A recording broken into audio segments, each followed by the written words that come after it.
Good morning. Good morning, Ellie. Good morning. Good morning. Good morning. Good morning. Boom, boom. People popping up. Good. What's going on, guys? What's going on? What's going on? Looking at some notes here.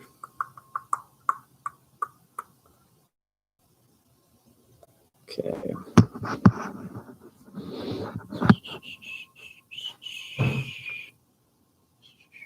What's going on?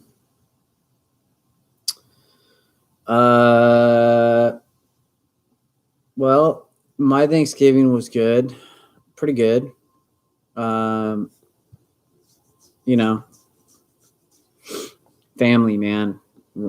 Things get complicated when you get older and you have family.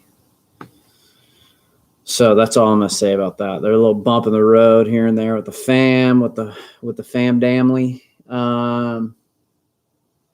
But we move on. We keep pushing forward. Looking forward to the semester being done, and looking forward to Christmas. As far as the semester being done, and Ellie, let me know how your Thanksgiving was. Semester is done. Understandable. Yes. I'm glad you feel me on that. Semester is pretty much done after today, after this class. Today will be your last assignment. Your lecture question will be your last assignment.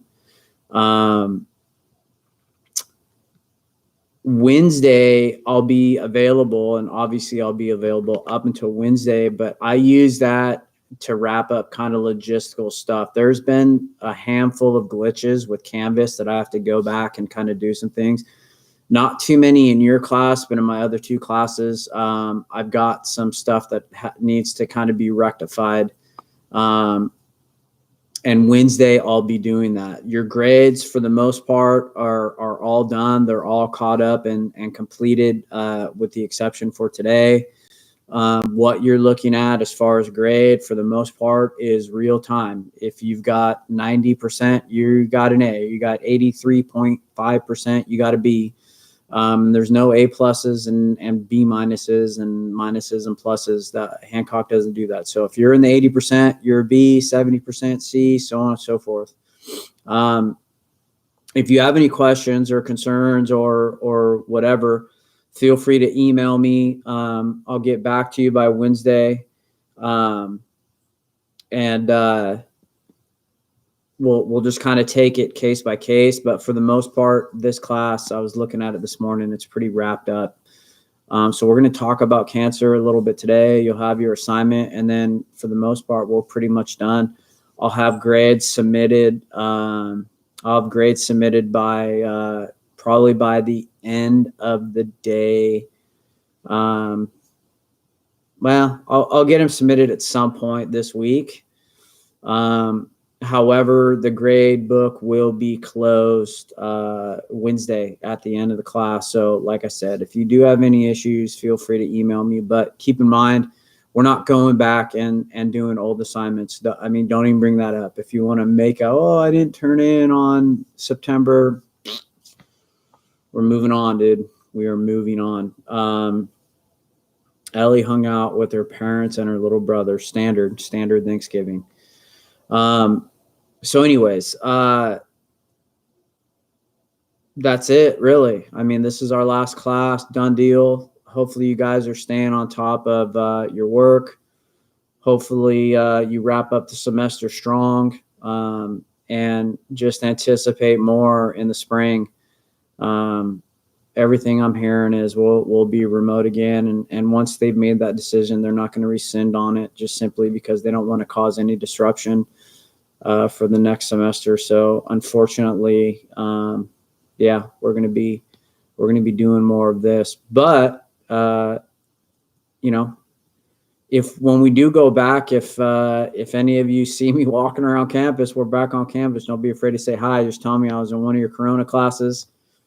Tell me your name. I mean, I can definitely recognize names. I'm usually like the reverse. I'm usually really good with faces and bad with names. But I think you know, Corona's changed everything. All right, so let's get into some cancer. Let me get my notes opened up here. So with a couple of things with cancer, kind of what is it? Cancer is referred to it as a disease, but it's actually a group of diseases.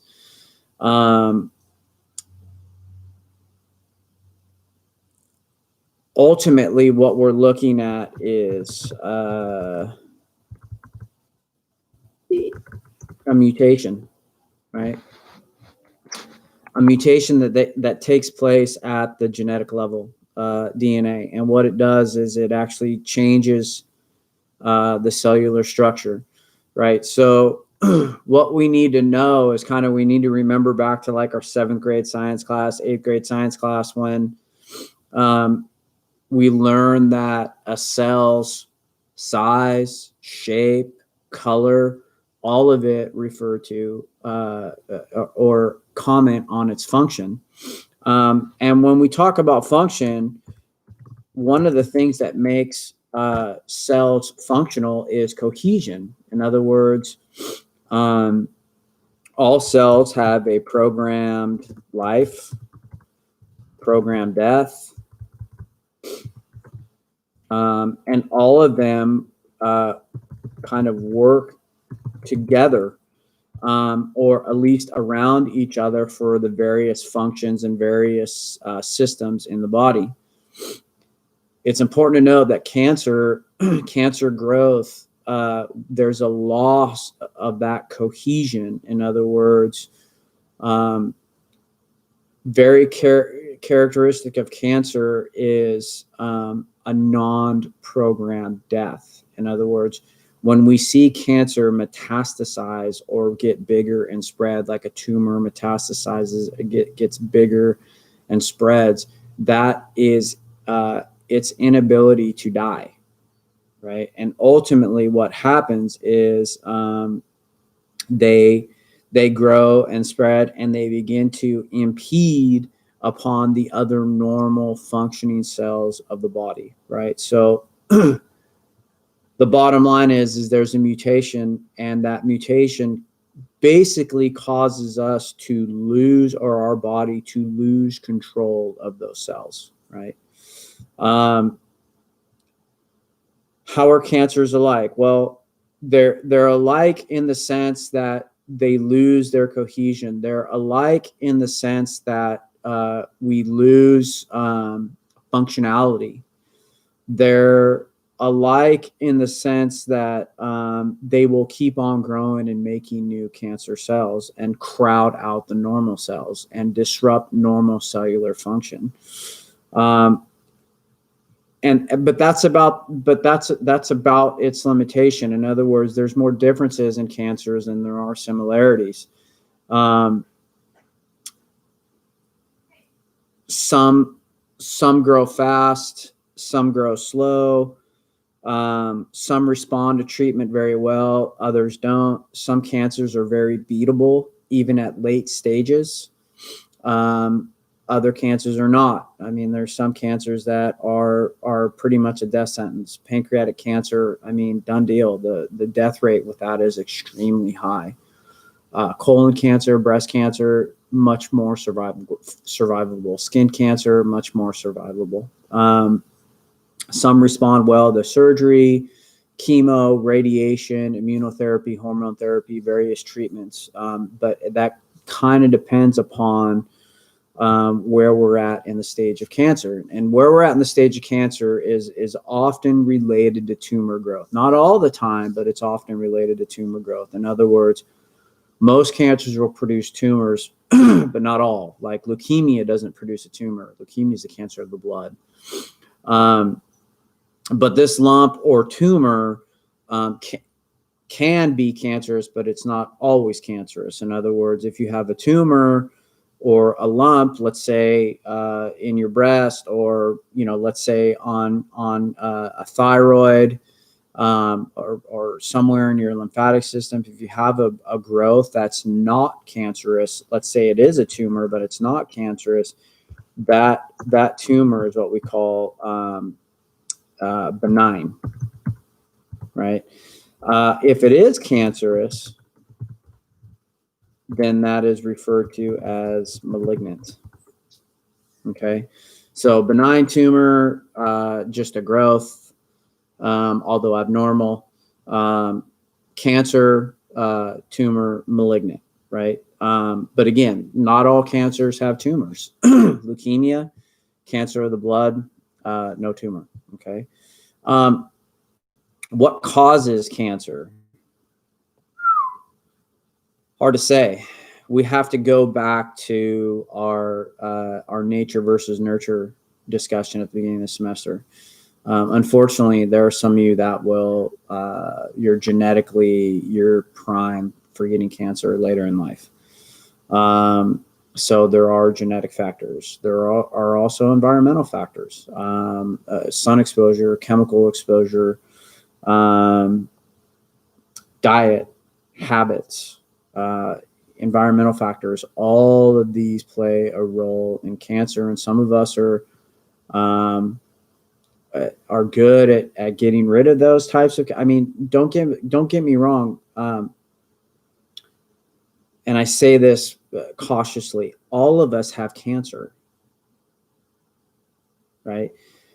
All cancer is a tissue gets damaged so much or to the point, or that tissue's been exposed to a virus, or multiple viruses, or multiple infections that have caused it to not allow it to regenerate correctly, right? That's all that happens. In other words, this could be the simplest of things. I mean, even just someone who chews on their tongue, believe it or not, there's people who, or chew on their lip like that.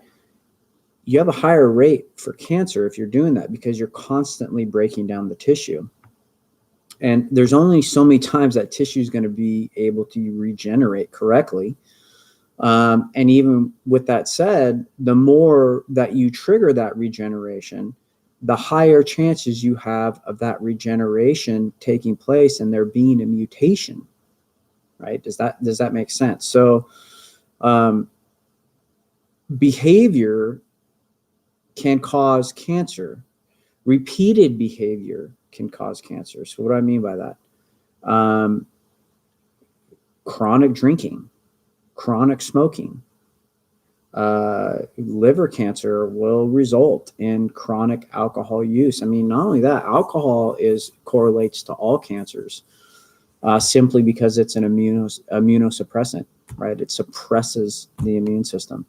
Obviously, we know what smoking and tobacco use, but even HPV infections in women, vaginal HPV infections can cause cervical cancer. For both men and women, oral HPV infections can cause tongue cancer, throat cancer, esophageal cancer. So behavior definitely plays a role in it, man. I mean, it just comes back to diet and exercise, keeping your weight down. I mean, the bottom line is maintaining, a high BMI, especially late in life. As you get older and older and heavier, you're at risk, a higher risk for all diseases, not just cancer and cardiovascular disease, but all diseases. Cancer, for the most part, is measured in stages. Stage 1 being the lowest. Dysplasia, right? Dysplasia is probably the lowest. So like if you go, let's say your dad has to go get a colonoscopy because he's 55 and the doctor said, hey, it's time for a colonoscopy. They go in there, and if they see any abnormal tissue like polyps or any type of growth, they'll biopsy it and they'll pull it out. They look for dysplasia. What they're looking for is a mutation in the cellular structure that is considered precancerous. They'll remove those polyps, and depending on how deep inside the lining of the colon those polyps are, they could remove the colon, or at least parts of the colon. Same thing with what we call a LEEP procedure. When a woman gets a Pap, the Pap smear is looking for what they're looking for is abnormalities. They're looking for that dysplasia. So even though it's not cancerous, it's considered precancerous, and they're going to want to get rid of that. Then you have stage 1, stage 2, stage 3, stage 4.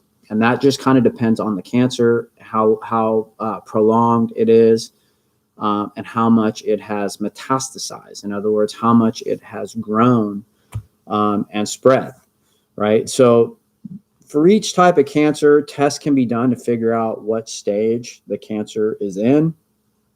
And then your treatment, it will be partially based off the stage. In other words, if you're stage 4, you're going to be in aggressive treatment. And unfortunately, there are some people whose health is so poorly, if they have stage 4 cancer, it can't be treated because the treatment will kill them. Age is a big indicator of risk factors for cancer, right? And the older you get, the more your tissues break down, the harder it is for you to regenerate.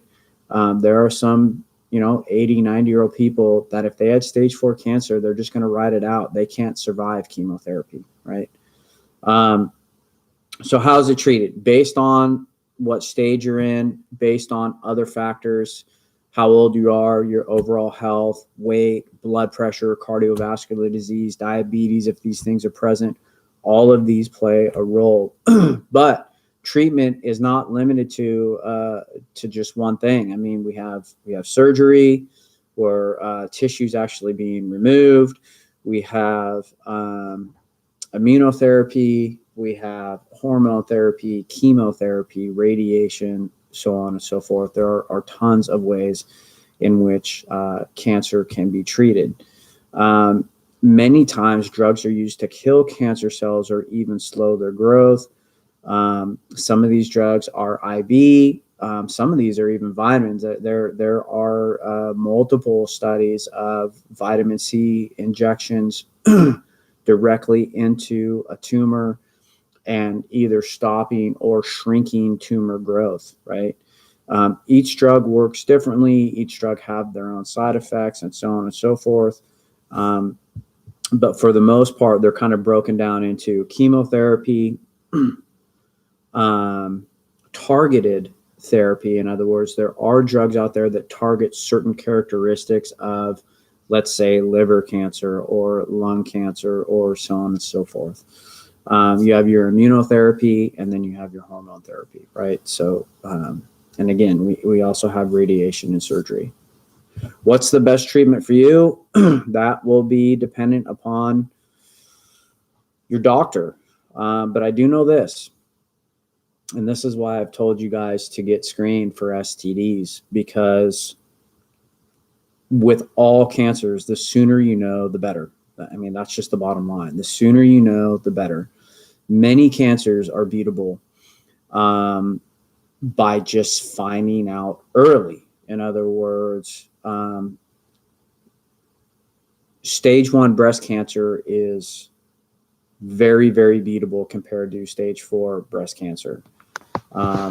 Finding that first sign of HPV on the cervix and being able to address it is much better than you showing signs of dysplasia on 2/3 of your cervix, right? So don't be afraid to get tested. Don't be afraid to get treated. And just know that if something does pop up, the sooner you know, the better, right? And that's when you just got to put your head down and grind it out, okay? All right, so here's your assignment. There are hundreds of types of cancer, but there's 4 main categories, right? Or 4 main classes. So I want you to find or Google the 4 main categories or classes of cancer and explain each one. Okay, I hope that makes sense, right? So I'll help you along. So skin cancer. Skin cancer is a type of carcinoma. Carcinoma is the type of cancer that develops on the surface of an organ, right? On the surface of a tissue. So you get skin cancer, on your nose, your ear, your hand, your back, whatever. That is a carcinoma, right? However, carcinomas don't just entail skin cancers. You can have cancers on the surface lining of other organs. Let's say your liver, your pancreas, your stomach, right? There are other types of carcinomas. So carcinoma being one of them, you have three others to look up, and obviously explain each. Okay, so we're